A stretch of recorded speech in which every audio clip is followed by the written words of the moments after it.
Let's go deliver some fertilizer. Ek sal amper hier by die plek wat ons die fertilizer moet af somewhere daar.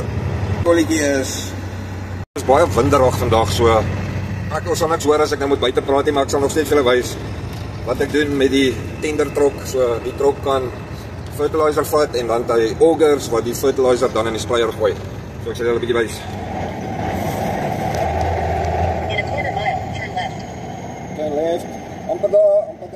Mooi plekkie. Daar is hy. Your destination. Piep. Net gou langs hierdie dingetjie in. 'n Goeie RPM, so op 12, werk hy mooi. Daai enetjie lig hom op. Daai enetjie bring hom uit. So. Okay, so daar gooi ek nou die fertilizer hier in die sprayer vir die boer. Net belangrik ouens dat die gauges is gemerk, so ek probeer nie oor daai merke gaan nie. Amper leeg. Die ding afsit hier.